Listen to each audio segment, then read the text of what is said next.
제가 요즘 육아를 하면서 은혜를 많이 받습니다. 왜냐하면 그 순간순간 제가 그동안 경험하지 못했던 하나님의 사랑을 참 많이 느끼게 되거든요.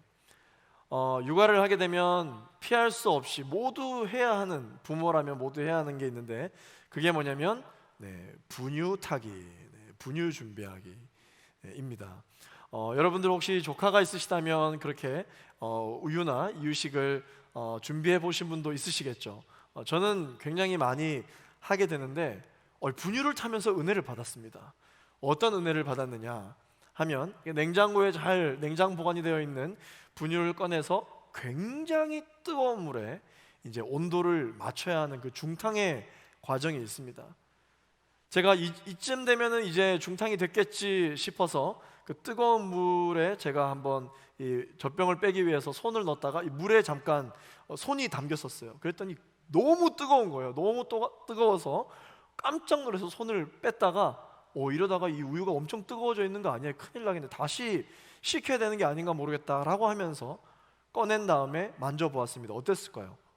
표면이 엄청 뜨거웠어요. 왜냐하면 그 물 때문에 뜨거웠던 것이죠. 그런데 제가 그 젖병을 흔들었습니다. 골고루 뜨거워졌는지 흔들었는데 그 안에 있는 우유는 아직까지 중탕이 되지 않았던 것입니다. 그래서 그 표면까지 다시 차갑게 이 온도가 변하는 것을 느끼고 다시 그 뜨거운 물에 넣는 일을 수없이 계속 반복을 하고 있습니다. 근데 이 일을 통해서 제가 은혜를 받았습니다. 왜 은혜를 받았느냐? 나는 분명히 영적으로 늘 뜨거운 현장 가운데 있는데, 그래서 뜨거운 줄만 알았는데 실제로 내 인생을 흔들어 보니 여전히 온도가 그 온도에 영향을 미치지 않고 차가운 나의 모습, 혹시 이 모습이 나의 모습이 아닐까라는 생각에 회개가 나오더라고요. 회개가 나오면서 하나님께 다시 한 번 더 뜨겁게 나가야 되겠다. 그런데 여전히 시도는 해보고 있지만 뭔가 내 삶 가운데 뜨거운 어떠한 변화가 없는 모습을 볼 때 우리는 절망감에 사로잡힐 수 있겠죠. 그러나 거기서 멈추면 더 차가워지는 것입니다. 포기하지 않고 다시 그 뜨거운 물에 그 우유를 넣었더니 온도가 따뜻하게 변하는 모습을 보았습니다. 포기하지 않고 계속해서 성령의 임재가 있는 곳으로 우리의 영혼을 내어 맡겨드릴 때 결국 우리의 영혼은 다시금 성령께서 임재해 주시는 그 영혼의 온도에 맞게끔 회복되고 주님과 뜨거운 관계를 맺게 되는 줄로 믿습니다. 그러한 역할을 하는 곳이 어디입니까? 공동체죠. 교회입니다. J4U 공동체입니다. 영상으로 참여하시든 아니면 지금 예배당에 나와서 함께 예배를 드리시든 공동체 안에 들어와 계신 여러분, 우리는 계속해서 중탕을 하고 있는 거예요. 식지 않도록. 오늘 이 예배를 통해서도 하나님께서 우리의 삶 가운데 허락하여 주실 그 뜨거운 은혜를 경험함으로 말미암아 우리의 영이 식지 않는 놀라운 일이 있게 되기를 예수 그리스도 이름으로 축원합니다. 요즘 생명의 삶을 가지고 여러분 우리가 큐티를 하실 때 이제 출 이집트기를 가지고 함께 묵상을 하고 계시죠. 오늘도 함께 순장님과 같이 온라인으로 순모임을 할 때 출 이집트기 본문을 통해서 살펴보게 될 것입니다. 오늘 본문은 사실 지난주 금요일 본문입니다. 지난주 금요일 본문을 특별히 묵상하면서 너무 은혜를 제가 많이 받아서 함께 여러분들과 나누기 위해서, 또 지금 우리 순모임과 연관이 있을 것 같아서 함께 말씀을 준비했습니다. 우리 먼저 출애굽기 1장 14절 말씀을 화면을 보시고 같이 한번 읽어보겠습니다. 시작. 이집트 사람들은 이스라엘 민족에게 해반죽과 벽돌 굽기와 온갖 밭일 등의 고된 노동을 시켜 그들의 삶을 고달프게 만들었습니다. 이렇듯 이집트 사람들이 시키는 일은 모두 혹독하기 짝이 없었습니다.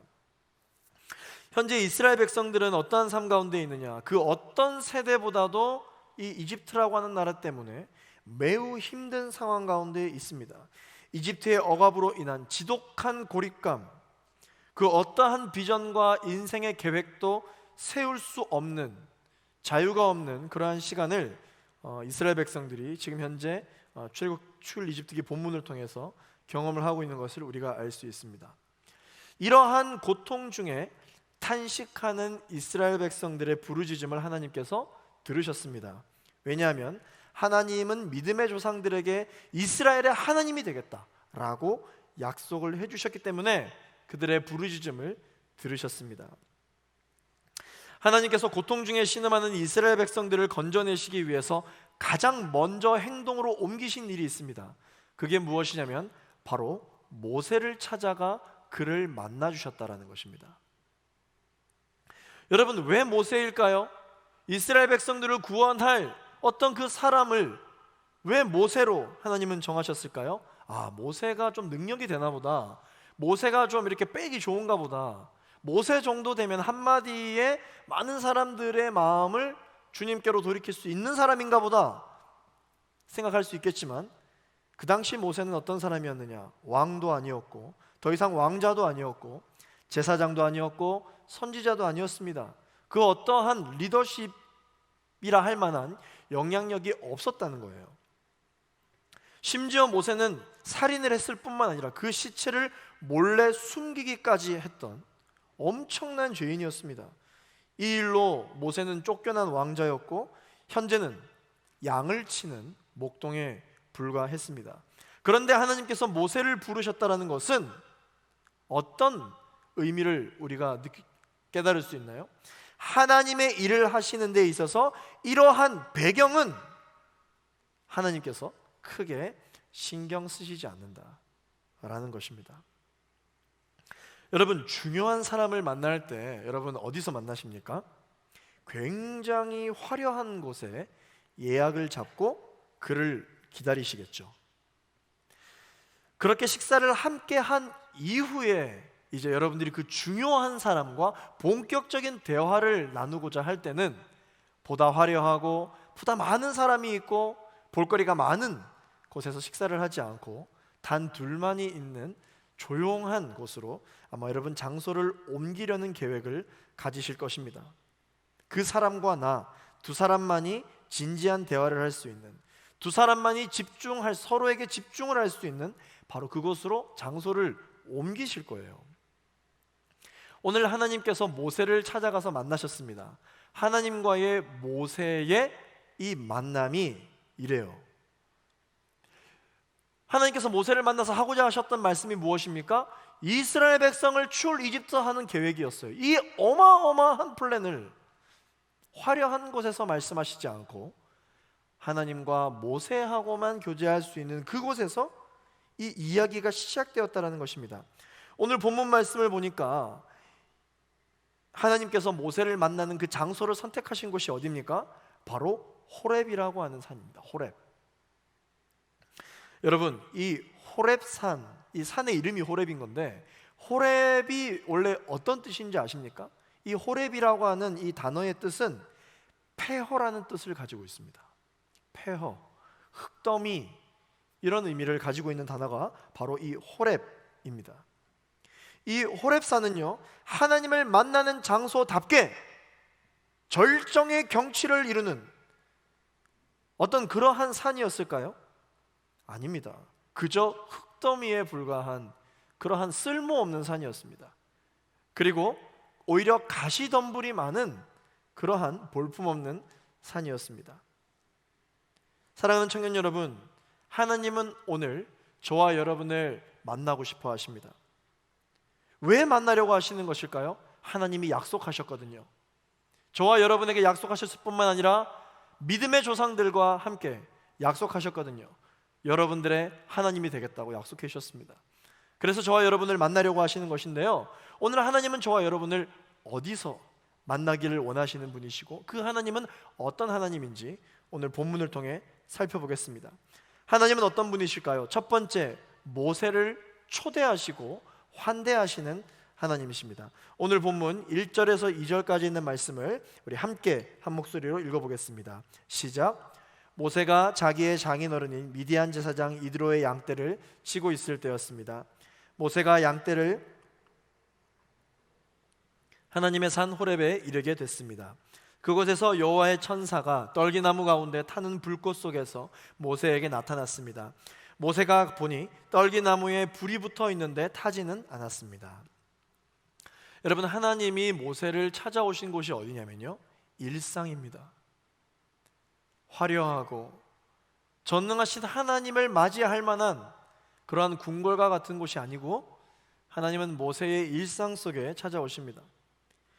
위대한 역사를 위해 전능하신 하나님이 모세가 매일 치던 미디안 양떼의 목장에 찾아오시고 그의 삶 가운데 개입하시기 시작하십니다. 이것을 신학적인 용어로 크로노스와 카이로스가 만났다라고 표현을 합니다. 여러분, 카이로스는 많이 들어보셨죠? 카이로스가 어떤 뜻입니까? 하나님의 타이밍이라는 뜻이잖아요. 그럼 크로노스는 어떤 뜻이냐면요, 그저 흘러가는 일반적인 시간을 의미하는 객관적인 시간을 바로 이 크로노스라고 이야기합니다. 그래서 이 크로노스적인 생각, 크로노스적인 가치관을 가지고 있는 사람은 어떤 사람이냐면요, 삶의 주체를 자신으로 두지 아니하고 이 시간에 두는 것입니다. 그래서 내가 이 시간을 통제하는 것이 아니라 시간 속에 나의 어떠한 힘과 상관없이 그저 흘러가는 이 시간 속에 내가 존재한다 라는 가치관이 바로 이 크로노스적인 가치관이에요. 그래서 이 크로노스적인 가치관을 가지고 있는 사람은 어떤 말을 하냐면요, 내가 오늘을 산다 라고 말하지 않고 오늘의 시간이 흘렀다 라고 표현을 합니다. 나의 시간이 아니라 시간 속의 나라고 표현을 하는 사람들입니다. 자, 그럼 여러분들이 잘 아시는 카이로스, 이 카이로스는 무엇이냐면 구체적인 사건을 의미하는 주관적인 시간을 뜻하는 것입니다. 누구를 기준으로 맞춰져 있는 주관적인 시간일까요? 하나님입니다. 하나님의 계획하심과 하나님의 그 시간 속에 경험하게 되는 뭐요? 섭리. 이거를 바로 카이로스라고 이야기를 합니다. 그래서 그 섭리 속에 하나님의 사람들의 시간은 단 1초도 헛된 시간이 없다. 하나님의 섭리 안에 내가 살아가고 있다라고 믿는 이 마음을 바로 이 카이로스적인 믿음이다라고 이야기를 합니다. 오늘 본문을 보시면 이 모세가 바로 이 크로노스와 카이로스가 만나 새로운 역사를 이루어내는 것을 경험하게 됩니다. 오늘 우리가 읽었던 2절 본문 말씀에 보시면 지극히 평범하고 볼품없는 호렙산의 떨기나무에 하나님의 거룩한 영이 임하십니다. 모세가 호렙산에서 내가 하나님을 만나겠다 그런 계획이 있었던 것이 아닙니다. 모세는 그저 가장 일상 속에서 경험하게 되는 그 산, 호렙산, 가장 가까이 있는 호렙산, 볼품없는 호렙산, 아무 일도 일어날 것 같지 않은 호렙산, 오히려 일어나는 게 이상할 것 같은 그 일상의 장소에서 하나님을 만나게 됩니다. 그런데 어떤 일이 일어납니까? 떨기나무에 불이 붙었는데 나무가 안 타는 거예요. 기적이죠. 떨기나무는요, 열매가 맺히는 화려한 나무가 아닙니다. 이 떨기나무는 어떤 나무냐면 이집트와 시내 반도에서 흔히 볼 수 있는 아카시아 종류의 가시덤불입니다. 그런데 이 볼품없는 나무, 이 나무에 기적이 일어났습니다. 저는 묵상을 하는데 이 부분에서 멈추어졌어요. 불이 붙었는데 타지 않는다. 불이 붙었는데 타지 않는다. 성경 본문에서는요, 물론 이 볼품없는 떨기나무에 하나님의 기적적인 임재가 임했다라고 했기 때문에 이것을 거룩한 장소라고 표현을 합니다. 떨기나무와 같은 모세를 불로 정결케 하시겠다라는 내용이 원래 본문의 내용입니다. 그런데 제가 이 본문을 묵상하는데 조금은 다르게 마음에 와닿았습니다. 아마 저의 영적인 상태를 반영하는 것이었겠죠. 이 떨기나무를 보는데 하나님이 마치 제게 말씀하시는 것 같았습니다. 오늘 본문 4절 말씀을 같이 한번 읽어보겠습니다. 시작. 여호와께서 모세가 자세히 보러 오는 것을 보시고 떨기나무 가운데서 모세야 모세야 하고 부르셨습니다. 그러자 모세는 제가 여기 있습니다 하고 대답했습니다. 모세야 모세야 부르시는데 주니나 주니나 이렇게 부르시는 것 같은 거예요. 무언가 말씀해 주시고자 하는 어떠한 그러한 생각이 들었습니다. 그러면서 왜 불이 붙었는데 타지 않는 이 대목에 내가 멈추어졌는가 생각을 하게 되었습니다. 불이 붙었는데 타지 않는다. 매일 매주 성령의 불이 내게 임했는데 나는 타지 않는다. 떨기나무 주제에, 오히려 볼품없는 사람인 주제에 불에 오히려 저항하려 하고 타지 않으려고 노력하는 어떤 그러한 모습이 보이기 시작했습니다. 마치 형식적인, 가식적인 신앙생활을 하는 저에게 하시는 하나님의 말씀과 같았습니다. 여러분들은 어떠십니까? 여러분들의 인생 가운데 성령의 불이 떨어졌으면 여러분 그 불에 타고 있으십니까? 아니면 불이 붙었는데 타지 않는 어떤 그런 상황 가운데 있지는 않으십니까? 심지어 불이 왔는지도 모릅니다. 불이 붙었는지도 몰라요. 내가 너무 차가워서. 하나님께서는 이 모세가 그 광경이 너무 신기해서 떨기나무 쪽으로 막 가까이 오니까 뭐라고 말씀하셨냐면요, 오늘 본문 5절 말씀입니다. 함께 읽겠습니다. 시작. 하나님께서 더 이상 가까이 다가오지 마라. 내가 서 있는 곳은 거룩한 땅이니 내 발에서 내 신을 벗으라 라고 말씀하셨습니다. 여러분 이상하지 않나요? 초대하셔놓고 가까이 오지 마라. 내가 서 있는 곳은 흙더미에 불과한 의미 없는 땅 호렙산일 뿐인데 이곳이 거룩한 땅이니까 신발을 벗으라고 이야기합니다. 도무지 하나님이 주시는 의미가 무엇인지 이해하기가 참 어려워요. 아니 먼저 부르셔놓고 가까이 오지 말라고 하시는 이유가 뭡니까? 그 이유는 하나님은 거룩한 분이시기 때문입니다. 부정과 섞이실 수가 없는 분입니다. 그래서 그 부정으로 인해서 하나님이 다치시는 것이 아니라 모세가 다칠까봐 가까이 오지 말라고 말씀하십니다. 그러나 올 수 있는 데까지는 최대한 와서 하나님이 하고자 하시는 말씀을 들을 수 있도록 모세를 초청하신 것이죠. 마치 이와 같습니다. 여러분 우리가 빛이 없으면 살 수가 없죠. 햇볕이 없으면 우리는 살 수가 없습니다. 충분한 영양분을 공급받을 수도 없습니다. 요즘 코로나 때문에 비타민 D가 부족한 사람이 엄청 많대요. 네. 이 햇볕이 없으면 우리는 살 수 없습니다. 그럼에도 불구하고 너무 필요한 햇볕을 우리가 뚫어져라 쳐다보면 어떻습니까? 실명하게 되죠. 햇볕이 없으면 살 수 없는 존재로 만드셔 놓고 햇볕을 뚫어져라 쳐다보지 못하게 만드신 것과 똑같은 것입니다.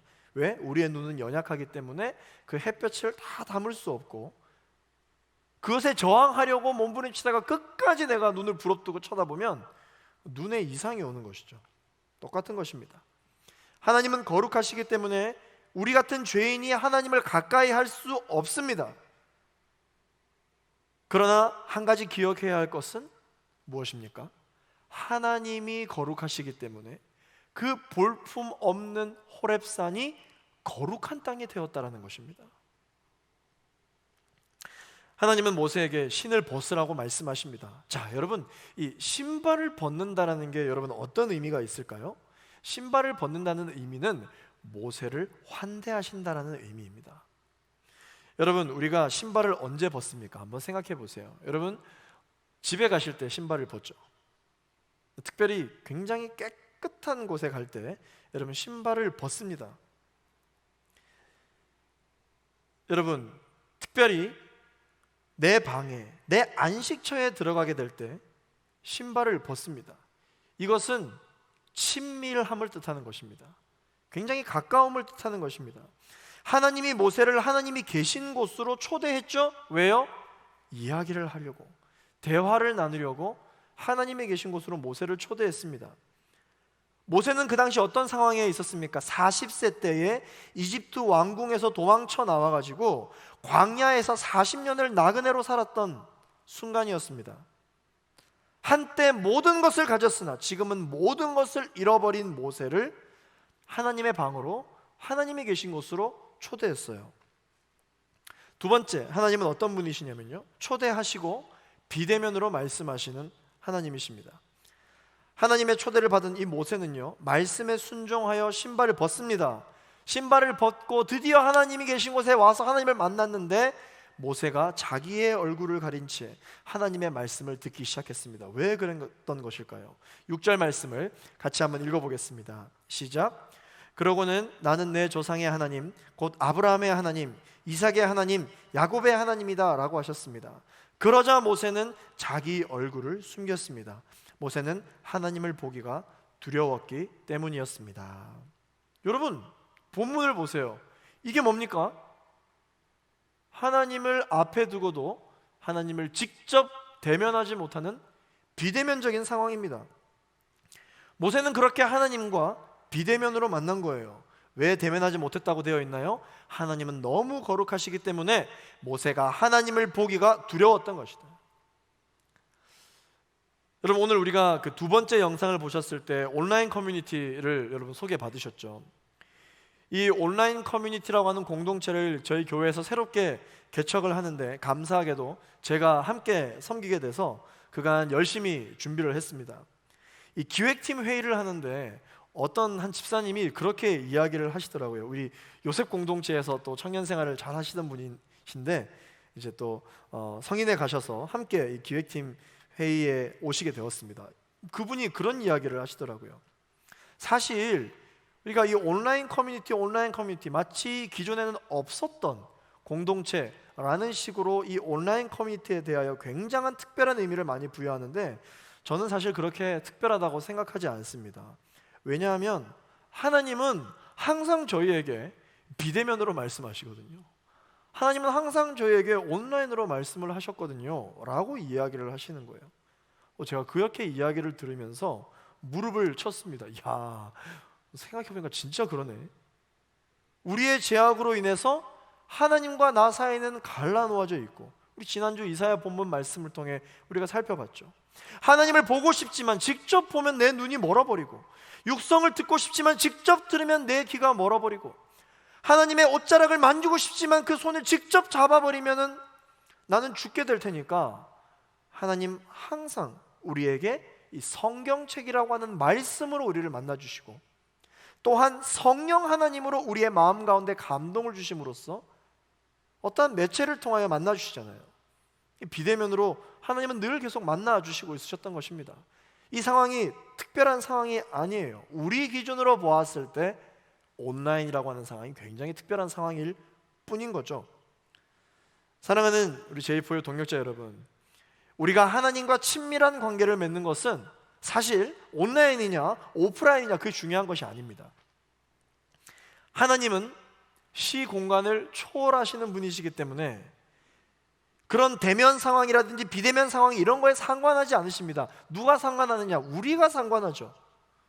내가 영향을 받습니다. 그렇다면 여러분, 생각을 바꾸어 보십시오. 우리가 온라인을 할 때 왜 하나님을 만나는 것이 좀 한계가 주어집니까? 뭔가 카메라를 켜야 되고, 뭔가 신경을 써야 되고, 집중이 잘 안 되고, 주변 환경이 어떻느냐에 따라서 다른 것들을 계속해서 신경 쓰기 때문에 온라인이 힘든 것이죠. 그렇다면 집중할 수 있도록 주변 환경을 정리하고 내 마음이 온라인으로라도 하나님을 만나겠다라는 마음이 준비된다면, 여러분, 하나님을 만나는 것은 아무런 문제가 되지 않습니다. J4의 온라인 수련회 많은 청년분들이 신청하셨어요. 어제 MC단들은 또 함께 우리 교회에 모여서 방역 수칙을 철저히 지켜가면서 수련회를 준비하고 물품을 패킹했습니다. 정말 J4의 공동체 가운데 오랜만에 하는 수련회여서 그런지 굉장히 신이 났고, 또한 보람이 되면서 하나님께서 이 특수한 상황 가운데 어떻게 역사하실지가 너무 기대되는 그런 즐거운 시간들이었습니다. 여러분, 준비하는 이 시간도 이렇게 기쁘고 감사한데 수련회 당일에는 얼마나 하나님께서 큰 은혜를 허락해 주실지 정말 기대가 됩니다.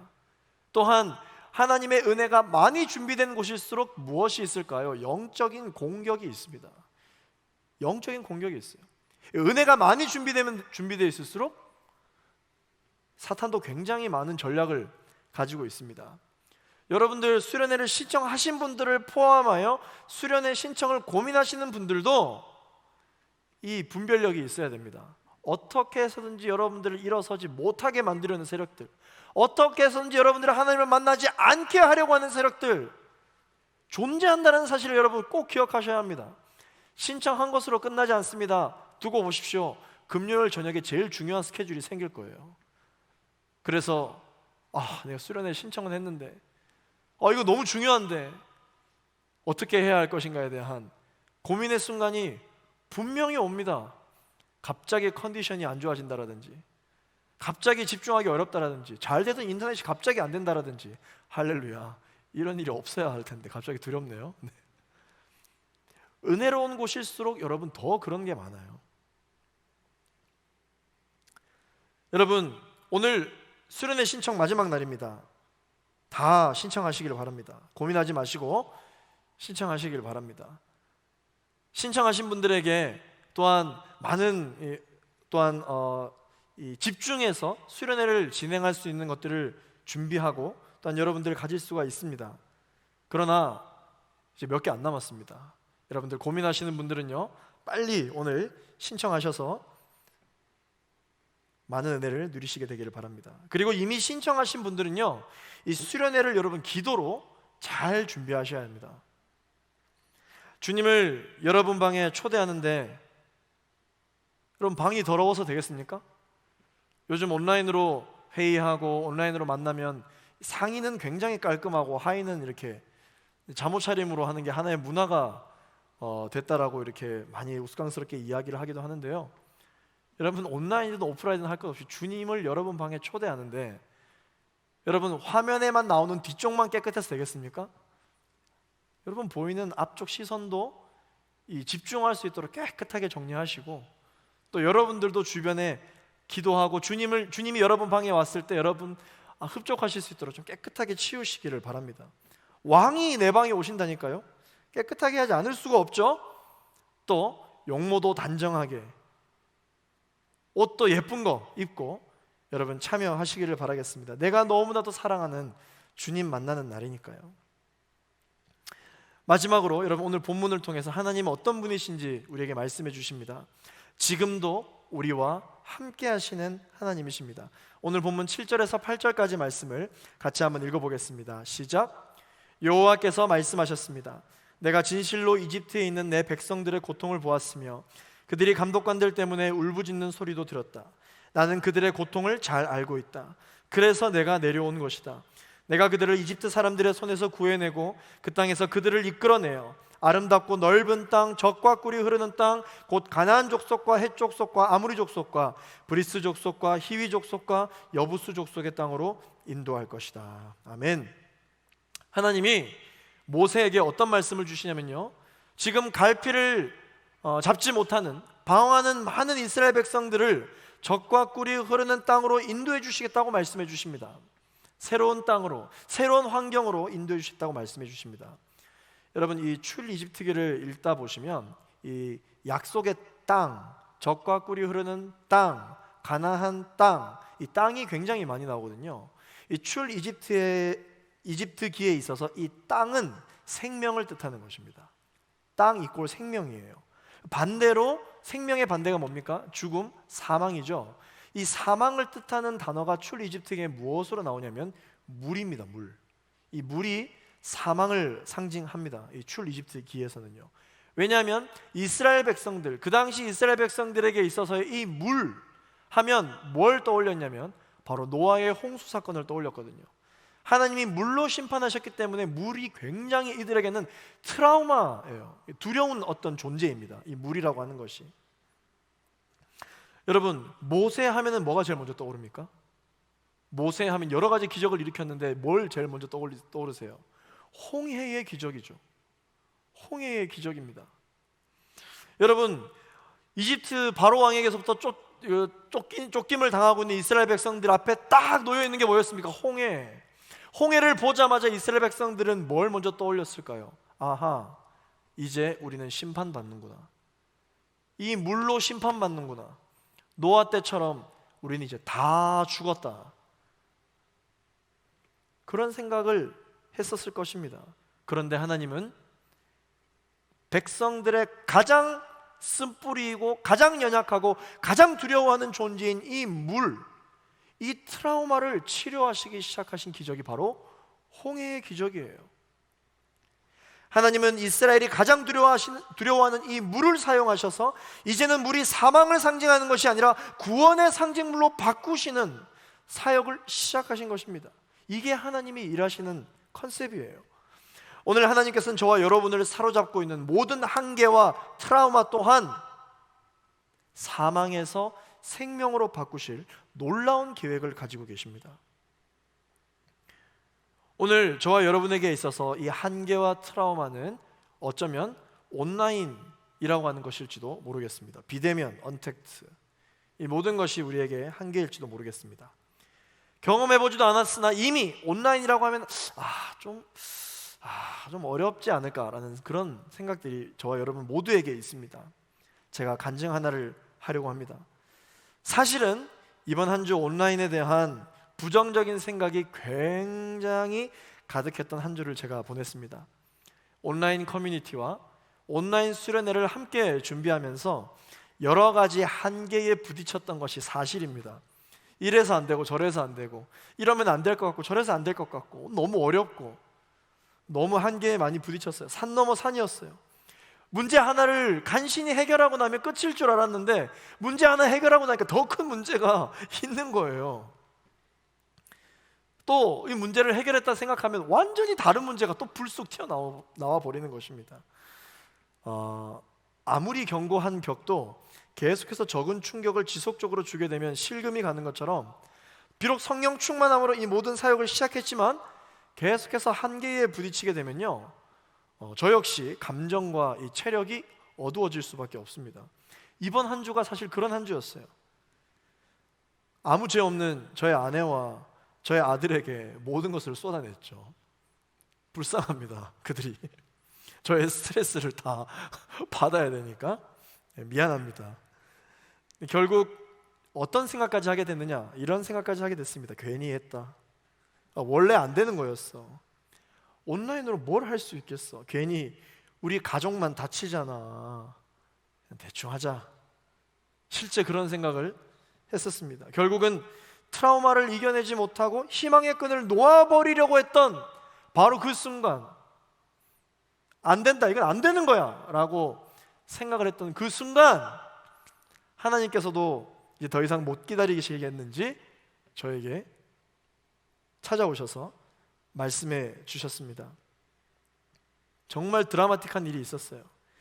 이번에 첫 번째 날 강사로 오시는 유임근 목사님이 이 코스타라고 하는 유학생 수련회 국제단체를 한국 대표로 섬기시는 분이십니다. 목사님 정말 귀한 사역을 많이 하시지만 이 목사님은 사실 저의 청년 시절 멘토이기도 하셨어요. 제가 부산에서 대학 청년부로 이렇게 청년 신앙생활을 할 그 시절에 저희 공동체 담당 목사님이셨거든요. 목사님은 제가 영적인 어떤 기로에 서 있을 때마다, 영적인 터닝 포인트가 있을 때마다 항상 저에게 올바른 방향성을 제시해 주셨던 분입니다. 그래서 저의 이 인생의 터닝 포인트에는 항상 사실 이 목사님이 계세요. 목사님이 한 말씀 해주셨던 그 말씀 때문에 제가 건강하게 올 수가 있었거든요. 그래서 이번 수련회 때 저희 목사님을 모실 수 있게 돼서 얼마나 감사한지 모릅니다. 우리 청년들에게도, 고민하고 있는 선택의 기로에 있는 청년들에게 귀한 메시지를 주실 수 있을 것 같아서요. 그런데 이분이 좀 시크하십니다. 그래서 평소에 굉장히 따뜻하게 준이 나 힘들지, 힘내라고 뭐 문자를 주신다거나 전화를 주신다거나 전화해 주셔서 기도해 주신다, 절대 그런 분이 아니에요. 네, 굉장히 시크하신 분이시고요.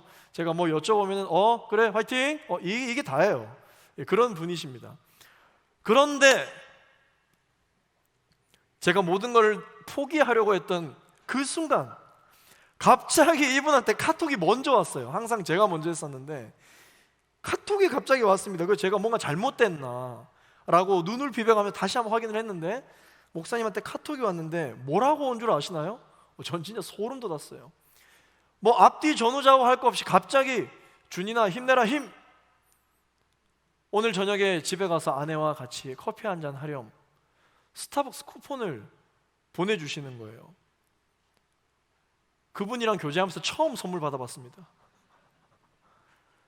저는 이해가 안 됐어요. 그래서 그때부터 제가 했던 행동이 무엇이냐, 제 카카오톡 프사를 찾아보기 시작했고 인스타, 페북 다 찾아봤습니다. 왜? 내가 어디 뭐 힘들다고 이야기를 했었나? 수련에 대한 이야기 한마디도 안 했는데. 전화를 했어요. 목사님, 왜 갑자기 저한테 앞뒤 전후좌우 설명도 없이 이런 카톡을 보내셨나요? 라고 이야기를 했더니 목사님께서 또 시크하게 대답하셨습니다. 그냥 뭐 오늘 갑자기 하나님이 너 생각을 많이 하게 하셨어. 그래서 그냥 지금 주님에게 하나님이 필요한가 보다 라고 생각해서 그냥 보낸 것 뿐이야 라고 말씀을 하시더라고요. 근데 그 메시지를 듣는데 제가 어떠한 마음이 들었는지 아십니까? 오늘 모세야 모세야라고 부르시는 것처럼 준이나 네가 어디에 있었니? 너 그냥 책상 사무실에 앉아 있었잖아. 본당에 가서 기도했던 것도 아니에요. 그냥 사무실에 앉아 있었는데 카톡 대화 하나로 하나님의 메시지를 듣고 위로를 받고, 여러분들에게 말하기 민망하지만 철철 울었어요. 혼자서 펑펑 울었어요. 그러면서 하나님이 그렇게 메시지를 들려주시는 것 같았습니다. 온라인으로 할 수 있어. 다 돼. 내가 한다니까. 너가 오늘 온라인으로 받았던 은혜를 내가 사랑하는 JF올 청년들에게 보내줄 거야. 걱정하지 마 라고 말씀을 해주시면서 이 수련회를 정말 기뻐하시는구나, 그 약속을 믿고 내가 굳게 서서 다시 일어나야 되겠다 라는 마음을 주셨어요. 그게 공교롭게도 금요일이었습니다. 오늘 본문 11절에서 12절 말씀을 같이 한번 읽어보겠습니다. 시작. 그러자 모세는 하나님께 제가 도대체 누구라고 바로에게 간다는 말씀이십니까? 제가 이스라엘 백성들을 이집트에서 이끌어낸다는 말씀이십니까? 하고 말했습니다. 하나님께서 내가 분명히 너와 함께 할 것이다. 내가 백성들을 이집트에서 인도해내고 나면 이 산에서 하나님께 예배할 것인데 이것이 내가 너를 보냈다는 표적이 될 것이다 라고 말씀하셨습니다. 할렐루야. 아멘. 하나님은 살아서 지금도 저와 여러분에게 역사하시는 분이십니다. 사람이요, 무슨 일을 할 때 자격과 능력이 있어야 가능할 거라고 생각합니다. 그런데 여러분, 하나님이 일하시는 방법은 사람과 완전히 다릅니다. 오늘 11절에서 모세가 이야기하죠. 제가 도대체 누구라고 하나님 이런 일을 맡기십니까? 여러분, 그 이후에 모세가 하나님께 기도했던 내용을 살펴보면 모세가 계속 하나님께 항변해요. 하나님, 저 아니에요. 하나님, 사람을 잘못 보셨습니다. 저는 본디 말을 잘하지 못하는 사람이고 누군가를 이끌 제목이 아닌데 하나님, 저를 잘못 보셨습니다 라고 항변하는 본문이 계속 나옵니다. 그런데 여러분, 이 본문을 읽는데 모세가 하나님, 제가 도대체 누구라고 바로에게 보내십니까? 누구라고 이스라엘의 지도자로 나를 보내십니까? 라고 하는 질문에 저는 이렇게 생각했어요. 아니야, 너는 잘해. 너는 할 수 있어. 너는 말 잘해. 너가 몰라서 그렇지. 넌 능력이 있어. 너는 타고난 자격이 있어.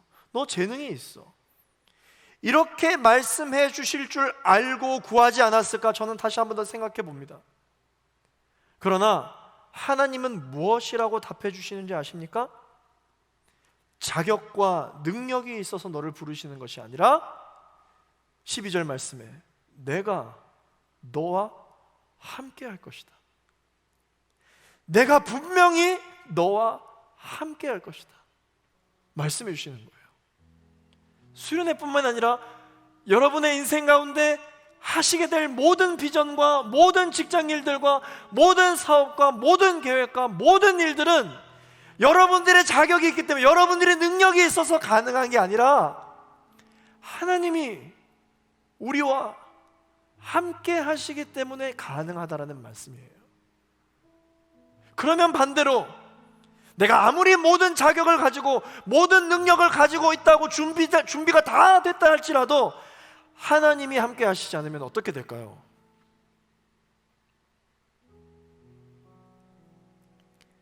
아무 일도 일어나지 않습니다.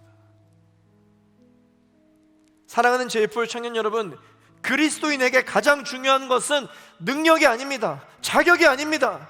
그리스도인에게 가장 중요한 것은 하나님이 함께 하시는 것입니다. 여러분 믿으십니까? 이 고백이 오늘 저와 여러분에게 있기를 소망합니다. 거룩하신 하나님 앞에 서려면 어떻게 해야 되냐면요, 누구든지 모든 사람은 신발을 벗어야 합니다. 그가 왕이든 왕자였든 노예든 땅을 가졌든 양치기든 예외 없이 자기 신발을 벗고 맨발로 서야 합니다. 사람은 다른 사람을 볼 때 나보다 얼마나 나은지 못한지 순식간에 판단하는 그 스캔 능력이 있어요. 잘 사는지 못 사는지, 학벌이 좋은지 나쁜지, 직업은 뭐고 수입은 얼마인지, 입고 있는 옷은 어느 브랜드인지 한눈에 파악하는 능력이 있습니다. 그리고 사람들 앞에서는 나의 직업과 학벌, 배경이 나를 증명하는 것이라고 생각하겠지만, 여러분, 하나님 앞에서는 그 어떤 것도 나를 증명해 주지 않습니다. 지금까지 이게 나야 라고 주장했던 모든 신분과 직업과 배경과 정체성이 하나님 앞에서는, 내 인생의 가장 중요한 하나님 앞에서는 내 삶과 내 비전과 직장과 관계와 모든 사회 현장 가운데 가장 중요한 이 하나님 앞에서는 아무짝에도 쓸모없는 거예요. 누구든지 하나님 앞에서는 맨발로 서야 합니다. 지금까지 나라고 믿었던 모든 것들을 내려놓고 부수고 산산조각으로 깨뜨리고 하나님 앞에 서야 합니다. 내가 내세웠던 우월감들, 그리고 또 내가 가지고 있었던 여러 가지 열등감들, 불은 붙었는데 타지 않는 형식적이고 가식적인 모든 내 신앙도 내려놓고 부수고 하나님 앞에 맨발로 서야 합니다. 인생이 산산조각 나셨습니까? 어떤 계획도 이 코로나 팬데믹 때문에 다 물거품이 되셨나요? 또 계획을 한다 하더라도 일어날 자신이 없으십니까? 정말 다 끝장난 것 같은가요? 이제 무너진 그 호렙의 장소에서 하나님의 일들이 시작됩니다. 그것을 기대하십시오. 지금까지와는 전혀 다른 차원의 새 일을 행하실 하나님을 기대하시는 저와 여러분이 되시기를 예수 그리스도 이름으로 축원합니다. 내 힘으로는 아무것도 할 수 없다고 두 손을 들 때 하나님이 일하기 시작하십니다. 제가 지난번에도 이야기했죠. 두 손을 드는 행위는 하나님 나의 예배를 받아 주옵소서, 물론 그런 의미도 있지만 원래 성경적인 의미에서의 두 손을 드는 것은 항복입니다. 항복의 의미예요. 하나님 주님 앞에 두 손 들고 항복합니다. 하나님 뜻대로 하십시오, 하나님 말씀대로 하십시오 하는 거예요. 오프라인에서만 두 손 높이 든다고 항복하는 게 아니고 온라인이라도 내가 전심을 다하여 불이 임했을 때 타는 게 중요한 것입니다. 두 손을 높이 들고 항복하는 것, 그때부터 하나님의 일들이 여러분들의 삶 가운데 새롭게 시작될 줄로 믿습니다. 우리 이 시간 우리의 인생을 주님 앞에 내어 맡겨드리고 하나님께 항복한다라는 마음으로 결단하면서 이 시간 함께 자리에 일어나셔서 기도하며 나아가실까요? 하나님, 나를 초청해 주시고 나를 환대해 주시는 주님, 내 인생에 여러 가지 트라우마와 여러 가지 한계가 있다 할지라도 하나님은 그 모든 것을 초월하여 역사하시는 분이라고 말씀하셨습니다. 하나님, 내가 하나님의 한계를 정하지 않고 겸손하게 나아가게 하여 주시옵소서. 나라고 정의 내렸던 모든 자격과 능력을 예수 그리스도의 십자가 앞에 내려놓고 맨발로 설 것을 결단하며 나아가오니 바로 그 호렙에서, 바로 그 떨기나무와 같은 자리에서 하나님의 일이 시작되게 하여 주시옵소서. 주여 한번 무릎 꿇고 합심하여 기도하겠습니다. 주여,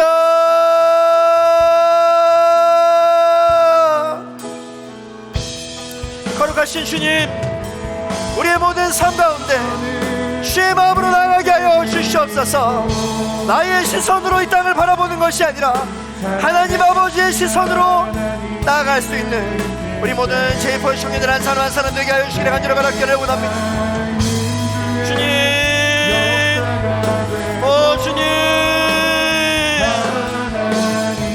기름 부어 주옵소서. 기억하게 하여 주시옵소서. 하나님이 어떻게 일하시는지를 주님 우리가 정확하게 기억하게 하여 주시기를 간절히 바라기를 원합니다. 주님, 주님, 오 아버지, 오 아버지, 주님을 찬양합니다. 나사렛 주 예수 그리스도를 명하노니 은혜를 방해하는 도로는 맨사락들은 완전히 목격을 받고 떠나갈지어다. 나사렛 주 예수 그리스도를 명하노니 더러운 맨사락들은 머리가 상할지어다. 모든 시선을 주님께 드리고 살아계신 하나님을 느낄 때 세상은, 삶은 주의 역사가 되고 하나님이 일하기. 우리 한 번 더 모든 시선을 주님께 드리고 살아계신 하나님을 느낄 때 내 삶은 주의 역사가 되고 주의 역사가 되고 하나님이 일하기 시작한. 거룩하신 하나님, 이 시간 주님 앞에 나의 나된 모든 것을 내려놓고 형식적이고 가식적이고 꾸밈되어져 있는 모든 것들을 내려놓고 신을 벗고 맨발로 서기를 결단합니다. 하나님, 어떻게 해서든지 우리는 우리의 연약한 모습을 감추고 가리고 뒤덮으려고만 했지, 그것을 들추어내서 문제를 직면하려고 하지 않았습니다. 하나님, 하나님께서는 오늘 이 시간 우리가 하나님 당신을 내 방에 초대하기 이전에 하나님께서 먼저 우리를 주님의 장소로, 호렙으로, 떨기나무 아래로 우리를 초대해 주셨습니다. 날마다 우리를 향한 성령의 불을 붙게 해 주셨음에도 불구하고 완악한 심령으로 타지 않은 나의 연약한 영혼을 불쌍히 여겨 주시옵소서. 이제는 하나님께서 우리를 향한 성령의 불을 부어주실 때 활활 타올라 주님의 계획하심과 카이로스의 그 시간 앞에 소멸되게 하여 주시옵소서. 주님께 쓰임받게 하여 주시옵소서. 주님, 나를 만나 주시옵소서. 주님, 나를 사용하여 주시옵소서. 주님, 나를 써 주시옵소서. 기도하며 나아갈 수 있는 사랑하는 제2포 청년들 한 사람 한 사람 되게 하여 주시옵소서. 하나님께서는 특별히 두 그룹 나에게 사이에서 내가 너를 만나리라, 내가 너희와 항상 함께 할 것이며 내가 분명히 너와 함께 할 것이라고 말씀하시는 주님, 오늘 이 시간 우리의 자격과 능력으로 주님을 만나려 애썼던 모든 교만과 모든 게으름을 주님 앞에 내려놓고 하나님 앞에 겸손하게 맨발로 서기를 결단하며 나아가는 우리 제2포 청년들 한 사람 한 사람 될 수 있도록 역사하여 주시옵소서. 감사드리고 예수 그리스도의 이름으로 기도하였습니다. 아멘. 내 삶의 새로운 일을 시작하신 주님께 우리 감사의 영광의 박수를 드리며 나아가시겠습니다. 할렐루야. 모든 시선을 주님 앞에 내어 맡겨드립니다. 새 일을 시작하여 주시옵소서. 아멘, 아멘, 아멘.